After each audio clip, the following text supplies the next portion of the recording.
தற்போது சென்னை உயர்நீதிமன்றத்தில் புதிய நீதிபதிகளின் பதவியேற்பு விழா நடந்து கொண்டிருக்கிறது. வேலை நாள் இல்லாத ஞாயிற்றுக்கிழமை மதியம் 1:35 மணிக்கு நல்ல நேரம் பார்த்து நீதிபதிகளின் பதவியேற்பு விழா தொடங்கி தற்போது நடந்து கொண்டிருக்கிறது. நீதிபதிகள் பதவியேற்பதை பொறுத்து யாருக்கும் ஆட்சேபனை இல்லை, நீண்ட நாள் கோரிக்கை தான் அது. ஆனால் தற்போதைய சென்னை உயர்நீதிமன்ற நீதிபதிகள் நியமனத்தில் அரசியல் சட்டம் வலியுறுத்துகின்ற சமூக நீதி கோட்பாடு, பன்மைத்துவ கோட்பாடு, எல்லா சமூகங்களுக்குமான பிரதிநிதித்துவம் கடைபிடிக்கப்படுகிறதா? அரசியல் சட்ட அடிப்படையில் இந்த நியமனங்களை உச்சநீதிமன்ற கொலிஜியமும் ஒன்றிய அரசும் நடத்துகிறதா என்ற கேள்வியை நாங்கள் மக்கள் முன்பாக வைக்கிறோம். இன்னைக்கு 15 நீதிபதிகள் பொறுப்பேற்கிறார்கள். இந்த 15 நீதிபதிகளில் 8 பேர் வழக்கறிஞர்களாக இருந்து நீதிபதியாக வருகிறார்கள். 7 பேர் ஜுடிஷியரியில் சீனியாரிட்டி அடிப்படையில் வராங்க. சீனியாரிட்டி அடிப்படையில் வர்றவங்கள கூட சில பிரச்சனைகள் இருக்குது, அது ரெண்டாவது பேசலாம். ஆனால் இந்த வழக்கறிஞர்களிலிருந்து 8 பேர் வராங்கல்ல, அந்த 8 பேரில் சமூக நீதி கடைபிடிக்கப்படுகிறதா? மொத்தம் 10 பேரை உச்சநீதிமன்றம் கொலிஜியம் அனுப்பி இருக்கிற போது அதில் 2 பேர் ஏன் நிறுத்தப்பட்டார்கள் என்ற கேள்வி எல்லார் முன்பாக நாங்கள் எழுப்ப விரும்புகிறோம். இந்த 10 பேர் அனுப்பப்பட்டதுல 8 பேர் இப்போ அப்பாயின்ட் பண்றாங்க. இந்த 8 பேர்ல தலித் ஒருவர் கூட கிடையாது, பட்டியல் சமூகத்தை சேர்ந்தவர்கள் ஒருவர் கூட கிடையாது, பழங்குடி சமூகத்தை சேர்ந்தவர்கள் ஒருவர் கூட கிடையாது, பெண்கள் ஒருவர் கூட கிடையாது, இஸ்லாமிய சமூகத்தை சேர்ந்தவர்கள் ஒருவர் கூட கிடையாது, கிறிஸ்துவ சமூகத்தை சேர்ந்தவர்கள் ஒருவர் கூட கிடையாது, முக்குளத்தோர் சமூகத்தை சேர்ந்தவர்கள், ஒரு டிஎன்சி என்று சொல்லப்படக்கூடிய எம்பிசியிலே பின்தங்கிய பிரிவை சேர்ந்தவர்கள் ஒருவர் கூட கிடையாது. இதுவரை வாய்ப்பளிக்கப்படாத பிரமலைக்கல்லர், ஆசாரி உள்ளிட்ட எந்த சமூகத்தை சேர்ந்தவர்களுக்கும் வாய்ப்பளிக்கப்படவில்லை. வெளிப்படையா சொன்னா தேவர் சமூகம் கிடையாது, தேவேந்திரர் சமூகம் கிடையாது, ஆதி திராவிடர் சமூகம் கிடையாது, அருந்ததியர் சமூகம் கிடையாது.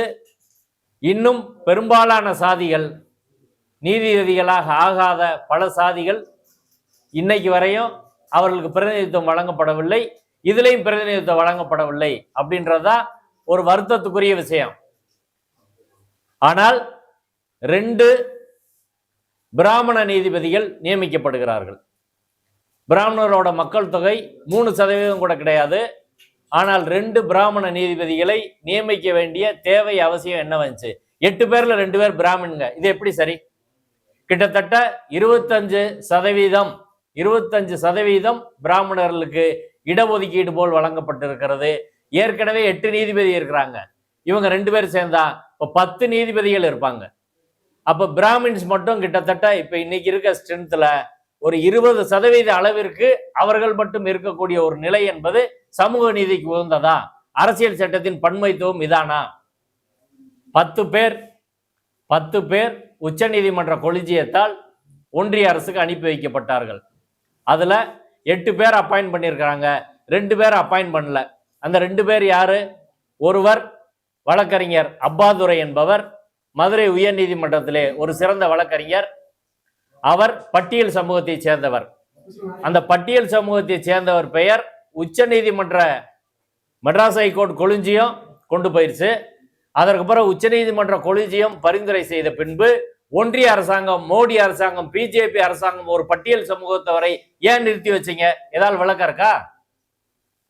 தேவர் சமூகத்தை சேர்ந்த ஒருவர் ஐயப்பராஜ் என்பவர், அவர் மெட்ராஸ் ஹைகோர்ட்ல பரிந்துரைக்கப்பட்டு உச்சநீதிமன்றம் வரை பரிந்துரைக்கப்பட்டு உச்சநீதிமன்றத்தில் அவர் ஏஜ்ல இன்னும் உனக்கு வயசு தேவை என்று சொல்லி அவரை நிறுத்தி வைத்திருக்கிறார்கள். இது எப்படி சரியா இருக்கும்? அருந்ததியர் சமூகத்தை சேர்ந்தவர்கள் இதுவரை நீதிபதியா வந்ததே கிடையாதுங்க. அவங்க யாராலும் ஒருத்தர் நியமிக்க வேண்டியது இல்லையா? பாராளுமன்ற நிலைக்குள்ள இருந்து பல்வேறு அறிக்கைகள், எஸ்சி/எஸ்டி கமிஷன் அறிக்கை, எல்லாருமே எல்லா சமூகத்துக்கும் பிரதிநிதித்துவத்தை வலியுறுத்துறாங்க. இப்ப இன்னைக்கு நியமிக்கப்பட்டிருக்கவங்க விவரத்தை நான் சொல்றேன். ஒரு கோவிந்தன் என்ற ஒரு வழக்கறிஞர் நியமிக்கப்பட்டிருக்கிறார். அவர் பிராமின் சமூகத்தைச் சேர்ந்தவர். ஒன்றிய அரசின் டெபுட்டி சொலிசிட்டர் ஜெனரல் அவர். அடுத்து விவேகானந்தன் என்பவர் நியமிக்கப்பட்டிருக்கிறார். அவரும் ஒன்றிய அரசின் டெபுட்டி சொலிசிட்டர் ஜெனரல். ரஜினிஷ் பாத்தியல் என்ற கேரளாவை சேர்ந்த ஒருவர் நியமிக்கப்பட்டிருக்கிறார். அவர் சென்ட்ரல் கவர்மெண்டோட பாஜக அரசின் இடி கவுன்சில். ரமேஷ் என்பவர் நியமிக்கப்பட்டிருக்கிறார். அவர் சென்ட்ரல் கவர்மெண்டோட இடி கவுன்சில். திலீப் குமார் என்பவர் நியமிக்கப்பட்டிருக்கிறார். மதுரையை சேர்ந்தவர். அவர் சென்ட்ரல் கவர்மெண்டோட ஸ்டாண்டிங் கவுன்சில். ரவிக்குமார் என்பவர் புதுச்சேரி மாநில அரசு பிஜேபி கூட்டணியில் உள்ள புதுச்சேரி மாநில அரசின் வழக்கறிஞராக இருந்தவர். அப்ப மொத்தமே பிஜேபி காரர்கள், ஆர்எஸ்எஸ் பின்னணி கொண்டவர்கள், சென்ட்ரல் கவர்மெண்ட்ல பொறுப்புல இருக்கக்கூடிய வழக்கறிஞர்கள், பிராமணர்கள், இவர்கள் தான் அதிக எண்ணிக்கையில இருக்கிறார்களே தவிர இதை தாண்டி மற்ற சமூகங்களுக்கு பிரதிநிதித்துவம் வழங்கப்படுவதில்லை. அது ஏன் என்பதுதான் நம்ம கேள்வி. 1980 தான் பிற்படுத்தப்பட்ட சமூகத்தை சேர்ந்தவர் சுப்ரீம் கோர்ட்டுக்கே வராரு. 1989 தான் ஒரு பெண் சுப்ரீம் கோர்ட்டுக்கே வராங்க. இப்படி நீதித்துறையில பன்மைத்துவம் என்பது, எல்லாருக்கும் பிரதிநிதித்துவம் என்பது காலங்காலமா நடக்கவே இல்லை. ஏற்கனவே 8 பேர் பிராமணர்கள் இருக்கிறார்கள். இன்னும் 2 பேரை சேர்த்து இவங்க கொடுக்குறாங்கன்னா ஒரு சமூகத்துக்கு மட்டும் எப்படி 10 பேரை நீங்க கொடுக்க முடியும்? தேவர், தேவேந்திரர், ஆதிதிராவிடர், அருந்ததியர், வன்னியர், கவுண்டர், இவங்க எல்லாரையும் சேர்த்தா கூட 10 பேர் கிடையாது. இது எப்படி சமூக நீதியா இருக்க முடியும்? 133வது லா கமிஷன் ரிப்போர்ட்ல மிக தெளிவாக எல்லா சமூகத்துக்கும் பிரதிநிதித்துவம் கொடுக்கணும் என்று சொல்கிறார்கள். அதை இந்த அரசு அமல்படுத்தவில்லை. அதற்கப்புறம் கடந்த ஆகஸ்ட் 1ஆம் தேதி 2025ஆம் வருடம் பாராளுமன்றத்தில் எழுப்பப்பட்ட கேள்விக்கு ஒன்றிய அரசின் சட்டத்துறை அமைச்சர் அர்ஜுன் ராம் மேக்வால் அவர்கள் ஒரு தெளிவான பதிலை கொடுக்குறாரு. அதுல government is committed to enhance social diversity in judicial appointment என்று சொல்கிறார்கள். ஒன்றிய அரசாங்கம் நீதித்துறை நியமனத்திலே பல்வேறு சமூகங்களுக்கு பிரதிநிதித்துவம் வழங்குவதை உறுதியாக நாங்கள் பின்பற்றுவோம் என்று பாராளுமன்றத்தில் வெளிப்படையாக மோடி அரசு அறிவித்திருக்கிறது. எஸ்சி, எஸ்டி, ஓபிசி, மைனாரிட்டி எல்லாத்துக்கும் பிரதிநிதித்துவம் வழங்க நாங்கள் வலியுறுத்துவோம் என்று சொல்லி இருக்கிறார்கள். ஏற்கனவே சில மாதங்களுக்கு முன்பு சென்னை உயர்நீதிமன்றத்திலிருந்து சில நீதிபதிகள் பெயருக்கான பட்டியல் போச்சு. அதை ஒன்றிய அரசாங்கம் திருப்பி அனுப்புனாங்க. திருப்பி அனுப்பும்போது என்ன சொன்னாங்கன்னா, இதுல எஸ்சி, எஸ்டி, ஓபிசி, மைனாரிட்டிக்கு உரிய பிரதிநிதித்துவம் இல்லை, எல்லோருக்கும் பிரதிநிதித்துவம் இருக்கக்கூடிய ஒரு லிஸ்ட் அனுப்புங்கன்னு சொன்னாங்க. அப்படி ஒரு லிஸ்ட் இங்க போச்சு. அதை உச்சநீதிமன்ற கொலிஜியமே நிறைய பேரை காலி பண்ணிட்டாங்க. அடுத்து ஒன்றிய அரசாங்கம் காலி பண்ணியிருக்கிறாங்க. மக்கள் தொகையிலே சரிபாதி பிரதிநிதித்துவம் இருக்கக்கூடியவர்கள் பெண்கள். ஒரு பெண் கூட இவங்க 10 பேர் அனுப்புனாங்க. அதுல ஒரே ஒரு பெண் அனிதா ராமசாமி என்பவர் ஒரு பெண் தான் போனாங்க. அவங்க பேரை ஒன்றிய அரசாங்கம் நிறுத்தி வச்சுட்டாங்க. எதுக்கு நிறுத்தி வச்சீங்க? ஒரு பட்டியல் சமூகத்தை சேர்ந்தவர் நிறுத்தி வைக்கிறீங்க, ஒரு பெண்ணை நிறுத்தி வைக்கிறீங்க. காரணம் என்ன? சுப்ரீம் கோர்ட் கொலிஜியம் கிளியர் பண்ண பிறகு ஒன்றிய அரசாங்கம் ஏன் நிறுத்தி வைக்கிறது? பெண்களுக்கு இன்னைக்கு நாங்க டீலிமிட்டேஷனோட இணைந்து நாங்கள் இடஒதுக்கீடு வழங்குகிறோம் என்று சொல்லக்கூடிய ஒன்றிய அரசாங்கம் அதே பெண்களுக்கு உயர்நீதிமன்ற நீதிபதியாக நியமனம் செய்வதை எது தடுக்கிறது? அவர்கள் எந்த கோட்பாடு தடுக்கிறது? மனு நீதி கோட்பாடா? என்ன கோட்பாடு? ஒன்றிய அரசாங்கம் பதில் சொல்லணுமா இல்லையா? ஒரு எம்பிசி, டிஎன்சி சமூகத்தை சேர்ந்தவர்கள் கூட, தேவர் சமூகத்தை சேர்ந்தவர் கூட, தேவேந்திர சமூகத்தை சேர்ந்தவர் கூட இதுல நியமிக்கப்படல. பிஜேபி கட்சிக்கு இந்த 2 சமூகத்தை சேர்ந்தவர்கள் நிறைய அந்த கட்சியில இருக்கிறாங்க. நயினார் நாகேந்திரன் இருக்கிறாரு, தேவர் சமூகத்தை சேர்ந்தவர். பிஜேபிக்கு எதிராக இந்த கேள்வி எழுப்புவாரா? ஏன் பின்தங்கிய தேவர் சமூகத்துக்கு ஏன் இடஒதுக்கீடு நீங்க நீதிபதி நியமனத்துல பரிந்துரை செய்ததை ஏன் ரிட்டர்ன் பண்றீங்க என்று அவர் கேட்பாரா? கேட்க மாட்டாரா? தேவேந்திர குல வேளாளர் சமூகம் நிறைய பேர் அதுல பிஜேபிக்கு ஆதரவா இருக்கிறாங்க. அவங்க எல்லாம் கேள்வி எழுப்புவாங்களா? எந்த அரசியல் கட்சியும் இது குறித்து ஏன் கேள்வி எழுப்பல? முதல்வர் விஜய் அவர்கள் இன்னைக்கு வாழ்த்து சொல்லியிருக்காரு. இந்த புதிய நீதிபதிகளுக்கு வாழ்த்து சொல்லியிருக்காரு. பத்திரிகையில இன்னைக்கு செய்தி வந்திருக்கு. அதே முதல்வர் விஜய் அவர்கள் சமூக நீதி பேசித்தான் ஆட்சிக்கு வந்தார். தங்கள் கொள்கை தலைவர் என்று பெரியாரை சொல்கிறார். சிறுபான்மை மக்களின் வாக்குகளை பெற்றுதான் வந்திருக்கிறார்.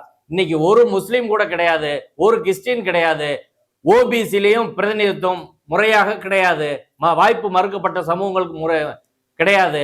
அதே போல ஏராளமான பெண்கள் முதல்வர் விஜய் அவர்களுக்கு ஓட்டு போட்டாங்க. அப்படி பெண்கள் எல்லாம் இவ்வளவு ஓட்டு போட்டிருக்கும் போது ஒரு பெண் கூட இல்லாததை அவர் கண்டிப்பாரா, பேசுவாரா, பேச மாட்டாரா? அப்ப சமூக நீதி கோட்பாட்டில் நம்பிக்கை உள்ள எல்லாரும் பேசணும். அரசியல் சட்டம் என்னங்க சொல்லுது? ஆர்டிகல் 14 சட்டத்தின் முன் எல்லோரும் சமம், சட்டத்தின் முன் சம பாதுகாப்பு. ஆர்டிகல் 15 என்ன சொல்லுது? சாதி அடிப்படையிலே, மொழி அடிப்படையிலே, இன அடிப்படையிலே, மத அடிப்படையிலே பாகுபாடு பார்க்கக்கூடாது அப்படின்னு சொல்லுது. நீதிபதிகள் நியமனத்தில் மட்டும் பாகுபாடு பார்க்கலாமா? ஒரு முஸ்லீம் கூட இல்லை. உச்சநீதிமன்ற கொலிஜியம் இதுக்கு பதில் சொல்லுமா? ஒன்றிய அரசாங்கம் பதில் சொல்லுமா? அப்ப கொலிஜியம் என்ற சிஸ்டமே இன்னைக்கு ஃபெயில்ட் ஆயிருச்சு. நீதிபதிகள் தங்களை தானுமே நியமித்துக் கொள்வது அப்படின்ற முறை என்பது இன்று தோற்று போய்விட்டது. அது கரெக்ட் சிஸ்டம் அல்ல, கரப்ட் சிஸ்டமாக, பாரபட்சம் செய்யக்கூடிய பயாஸ்டு சிஸ்டமாக மாறிவிட்டது. ஏன் நீங்க எல்லா சமூகத்துக்கு பிரதிநிதித்துவம் உச்ச நீதிமன்றம் கொடுக்க மாட்டேங்குது? உச்ச நீதிமன்றம் சொல்லுது மற்ற அரசு நிர்வாகத்தில் எல்லாம் வெளிப்படை தன்மை இருக்க வேண்டும், எல்லோருக்கும் பிரதிநிதித்துவம் கொடுக்கணும், இந்த நாட்டில் எல்லாருக்கும் பிரதிநிதித்துவம் அரசு நிர்வாகத்தில் இருக்கணும் என்று சொல்லக்கூடிய உச்ச நீதிமன்றம் இன்னைக்கு எல்லாருக்கும் ஏன் பிரதிநிதித்துவம் கொடுப்பதை மறுக்கிறார்கள்? காரணம் சொல்லணுமா இல்லையா? அப்போ உச்ச நீதிமன்ற கொலிஜியம் பரிந்துரை செய்வதில் ஒன்றிய அரசு நீதிபதிகள் நியமனத்துல வெளிப்படைத்தன்மை இருக்கா? சுப்ரீம் கோர்ட் ஜட்ஜு, ஹைகோர்ட் ஜட்ஜில் வெளிப்படைத்தன்மை இருக்கான்னு நாங்க கேட்கிறோம். எல்லாருக்கும் வெளிப்படைத்தன்மையை உச்ச நீதிமன்றம் போதிக்கிறது. ஆனால் நீதிபதிகள் நியமனத்திலே என்ன வெளிப்படைத்தன்மை இருக்கிறது? ஏற்கனவே 2023 ஜனவரி மாதம் நீலகண்டன் என்ற ஒரு வழக்கறிஞர், ஜான் சத்யன் என்ற ஒரு சீனியர் அட்வொகேட், இன்னைக்கு அவர் ஸ்டேட் பப்ளிக் ப்ராசிக்யூட்டரா இருக்கிறாரு, ஸ்டேட் பிபியா இருக்காரு. இந்த ஜான் சத்யன் அவர்களும் நீலகண்டன் அவர்களும் ஏற்கனவே 2023 பரிந்துரை செய்து அனுப்பப்பட்டார்கள். உச்ச நீதிமன்ற கொலிஜியம் அனுப்பிடுச்சு. இன்னைக்கு வரை சென்ட்ரல் கவர்மெண்ட் அப்பாயின்ட் பண்ணல. இதை யார் கேட்கறது? என்ன அநியாயம்? ஜான் சத்யன் அவர்களுக்கு என்ன சொல்றாங்க? மிக திறமையான வழக்கறிஞர் அவர். கிரிமினல் சைட்ல குறிப்பிட்ட சில முக்கியமான வழக்கறிஞர்ல தமிழ்நாட்டில் ஒரு வழக்கறிஞர் அவர். அவரை காரணம் என்ன சொல்றாங்க? மோடிக்கு எதிராக ஒரு சின்ன ட்வீட் போட்டாரு, இதான் காரணம்னு சொல்றாங்க. இப்படி ஒரு காரணத்தால் ஒருத்தர் நிறுத்த முடியுமா? முதல்ல அப்படி நிறுத்தினாங்க. உச்சநீதிமன்றம் கொலிஜியம் மறுபடியும் கூடி என்ன சொல்லுச்சுன்னா, ஜான் சத்யன் அவர்களை நியமித்து விட்டுத்தான் இப்போது நீதிபதியா இருக்கக்கூடிய விக்டோரியா கௌரி அவர்கள், கே ராமகிருஷ்ணன் உள்ளிட்ட நீதிபதிகளை நியமிக்க வேண்டும், சீனியாரிட்டியை நீங்க ஃபாலோ பண்ணுன்னு உச்சநீதிமன்றம் சொன்னாங்க. ஆனால் ஒன்றிய அரசு இன்னைக்கு வரை அதை ஃபாலோ பண்ணல. இன்னைக்கு உச்சநீதிமன்ற தலைமை நீதிபதி இதை கேட்பாரா, கேட்க மாட்டாரா? இப்படி எல்லாம் நீதித்துறை சரியாக செயல்படாததால் இன்னைக்கு நல்சார் யூனிவர்சிட்டிக்கு உச்சநீதிமன்ற சிஜே வருகிறேன் என்று சொல்கிற போது பட்டமளிப்பு விழாவில் உச்சநீதிமன்ற தலைமை நீதிபதி கலந்து கொள்ள கூடாது என்று அந்த மாணவர்கள் போராட்டம் நடத்துறாங்க, வேணான்னு சொல்றாங்க. இப்படி ஒரு அவமானம் உண்டா? இது உச்சநீதிமன்றத்துக்கான தலைமை நீதிபதிக்கான தனிப்பட்ட அவமானம் கிடையாது, ஒட்டுமொத்த உச்ச நீதிமன்றத்துக்கும் இந்திய நீதித்துறைக்குமான அவமானம். ஒரு தலைமை நீதிபதி ஃபங்க்ஷனுக்கு வர வேணாம், அவர் கையால் நாங்கள் பட்டங்களை வாங்க விரும்பவில்லை என்று மாணவர் சொல்லும் ஒரு மோசமான நிலை தான் இன்னைக்கு இந்த நாட்டில் இருக்குது. இது எப்படி சரியா இருக்கும்? அப்ப நீதித்துறை மற்றவர்களெல்லாம் சொல்லக்கூடிய நீதித்துறை இன்னைக்கு ஞாயிற்றுக்கிழமையில வரலாற்றில் இல்லாத வகையில் ஞாயிற்றுக்கிழமை வைக்கிறாங்க. அதை நல்ல நேரம் பார்த்து 1:35 வைக்கிறார்கள் என்றால் நீதித்துறை எங்க போய்கிட்டு இருக்கு? இத்தனை பேர் எடுத்திருக்காங்களே, 10 பேர் அனுப்பியிருக்கிறாங்க. இந்த 10 பேர் என்ன அடிப்படையில் தேர்வு செய்யப்பட்டார்கள்? ஒன்றிய அரசின் பிரதிநிதிகளாக டெப்டி சொலிசிட்டர் ஜெனரல் 2 பேர், central government standing council, BJP RSS சார்ந்தவர்கள், அந்த நிகழ்விலே பங்கேற்றவர்கள், பிஜேபியின் வழக்கறிஞர் பிரிவான ஏபிவிஎஸ் நிகழ்விலே பங்கேற்றவர்கள், சங் பரிவார அமைப்பு நிகழ்ச்சியில் பங்கேற்றவர்கள், இவங்களை மட்டும்தான் இந்த நாட்டில் நீதிபதி ஆக்குவீங்களா? வேற யாரும் நீதிபதி ஆக்க மாட்டீங்களா? என்ன எல்லாரும் பிரச்சனைக்கு நீதித்துறைக்கு வருகிறோம். ஆனா நீதிபதிகள் நியமனத்திலே ஒரு சமூக நீதி இல்லை என்பது வருத்தத்துக்குரிய விஷயம். 2018 இருந்து இப்போது வரை உயர் நீதிமன்றத்துக்கு, உச்ச நீதிமன்றத்துக்கு நியமிக்கப்பட்ட நீதிபதிகளில் 80% பேர் ஹிந்து அப்பர் காஸ்ட். 80% பேர் அவர்கள் கொடுத்து விட்டு மீதி 90% இருக்கக்கூடிய எஸ்சி, எஸ்டி, ஓபிசி, மைனாரிட்டி மக்களுக்கு, மீதி 90% இருக்கக்கூடிய மக்களுக்கு 20% கூட இல்லாத ஒரு நிலைதான் இந்த நாட்டிலே இருக்கிறது. அப்ப என்ன டைவர்சிட்டி ஜுடிஷியர்ல இருக்கு? அப்ப நீதித்துறை எப்படி எல்லா மக்களையும் பிரதிநிதிப்படுத்தும்? பாகுபாட்டை களையணும்.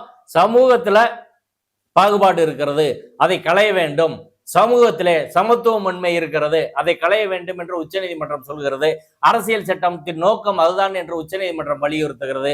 ஆனால் உச்சநீதிமன்றத்திலும் உயர் நீதிமன்றத்திலும் நீதிபதிகள் நியமனத்துல பாகுபாடு இருக்கு. இதை யார் கேட்கறது? ஏன் எந்த சீனியர் அட்வொகேட்ஸ் இதை கேட்க மாட்டாங்க? ஏன் எந்த பொலிட்டிக்கல் பார்ட்டியும் இது குறித்து பேச மறுக்கிறார்கள்?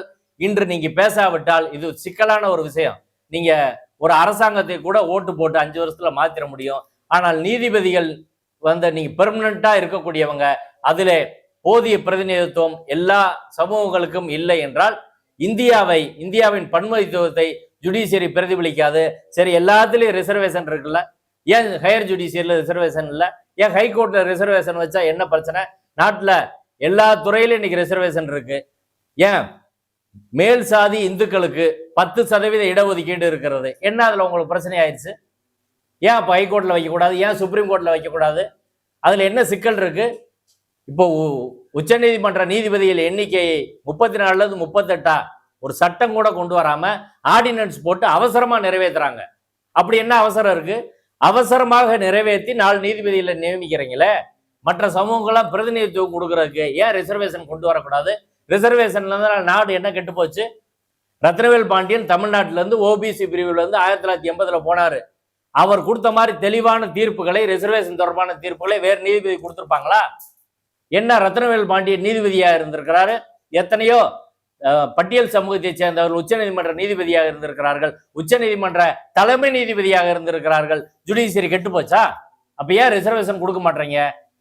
எனவே இன்று தமிழ்நாட்டு நீதித்துறையில் சென்னை உயர் நீதிமன்றத்திலே இன்று நடக்கக்கூடிய நீதிபதிகள் நியமனம் என்பது மிகப்பெரிய சமூக அநீதி. இங்கு ஆண்ட பரம்பரை என்று பேசுபவர்கள், பல்வேறு சாதி சங்கங்கள் வைத்திருப்பவர்கள், சமூக நீதிக்காக கட்சி வைத்திருப்பவர்கள், ஓபிசி சங்கம் வைத்திருப்பவர்கள் எல்லோரும் எதையோ பேசுகிறார்கள். கிருஷ்ணசாமி, திருமாவளவன் உட்பட பலரும் இந்த பிரச்சனைக்கு குரல் எழுப்ப வேண்டும். அனைத்து கட்சிகளும் குரல் எழுப்ப வேண்டும். திமுக பேசணும், அதிமுக பேசணும், காங்கிரஸ் பேசணும், கம்யூனிஸ்ட் பேசணும், விசிக பேசணும், பாமக பேசணும், தேமுதிக பேசணும். தமிழக சட்டப்பேரவையில இதற்கான தீர்மானத்தை நிறைவேற்ற வேண்டும். டீலிமிட்டேஷனுக்கு தீர்மானம் கொண்டு வரணும் சொல்லக்கூடிய கட்சிகள் எல்லாம் நீதிபதி இந்த டீலிமிட்டேஷன் சரியா தவறா என்று தீர்மானிக்கக்கூடிய இடம் உச்ச நீதிமன்றம், உயர் நீதிமன்றமோ. அங்க எல்லா சமூகத்துக்கு பிரதிநிதித்துவம் இல்லை என்றால் அங்க எப்படி சரியான நீதி வழங்கப்படும்? எனவே தமிழ்நாட்டு சட்டப்பேரவையிலே ஒரு தீர்மானம் நிறைவேற்றி நீதிபதிகள் நியமனத்தில் சமூக நீதி என்பது பின்பற்றப்பட வேண்டும் என்று, சமூக நீதி மட்டுமல்ல இடஒதுக்கீடு ஹையர் ஜுடிஷியரியில கொண்டு வர வேண்டும் என்ற கோரிக்கையை எல்லோரும் எழுப்ப வேண்டும். ஏற்கனவே மோடி அரசாங்கம் பாராளுமன்றத்திலே உறுதி அளித்திருக்கிறார்கள், எல்லா சமூகத்துக்கும் பிரதிநிதித்துவம் தரணும்னு. உச்ச நீதிமன்றத்தின் பல்வேறு தீர்ப்புகள் பன்முகத்துவத்தை ஏற்க வேண்டும் என்று இருக்கிறது. ஆனால் உச்ச நீதிமன்றமும் அதை மீறி இருக்கிறது, மோடி அரசாங்கம் அதை மீறி இருக்கிறது. பல்வேறு பாராளுமன்ற நிலைக்குழுக்கள், SC/ST கமிஷன் ரிப்போர்ட் எல்லாத்தையும் தூக்கி ஓரத்துல போட்டு அவர்கள் விரும்பியவர்களை நியமிக்கலாம் என்றால் இந்த கொலிஜியம் சிஸ்டம் வேணாம், ஒன்றிய அரசுக்கான அதிகாரம் வேண்டாம், ஒரு இண்டிபெண்டான பாடி, ஒரு சுயேட்சையான நீதிபதி நியமனத்துக்கான ஒரு சுயேட்சையான அமைப்பு என்பது உருவாக்கப்பட வேண்டும். அம்பேத்கர் அவர்கள் அரசியல் சட்டத்தை உருவாக்குற போது நீதிபதிகள் நியமனத்தை சுப்ரீம் கோர்ட் கொடுக்கல, கொலிஜியத்துக்கு கொடுக்கல, பின்னாடி இவர்களாக அதை எடுத்துக்கொண்டார்கள். எனவே அம்பேத்கர் அவர்கள், நீங்க கான்ஸ்டியூஷன் டிபேட்ல பார்த்தா ஒரு நீதிபதி நியமனத்துக்கு ஒரு இண்டிபெண்டன்ட் பாடி, ஒரு தனி அமைப்பு என்பது உருவாக்கப்பட வேண்டும் என்பதால் அம்பேத்கர் அவர்கள் அன்று சரியாக சொல்லி இருக்கிறார். இன்று நீதிபதிகள் நியமனத்துக்கு ஒரு தனி அமைப்பு உருவாக்கப்பட வேண்டும், உயர் நீதித்துறையிலே இடஒதுக்கீடு வேண்டும் என்ற கோரிக்கையை நோக்கி மக்கள் பேச வேண்டும், கட்சிகள் பேச வேண்டும் என்பதற்காகத்தான் இந்த பத்திரிகையாளர் சந்திப்பை இங்கே நடத்துகிறோம். நாங்கள் எழுப்பிய கேள்விகளுக்கு எல்லோரும் பதிலளிக்க வேண்டும், பேச வேண்டும், விவாதிக்க வேண்டும்.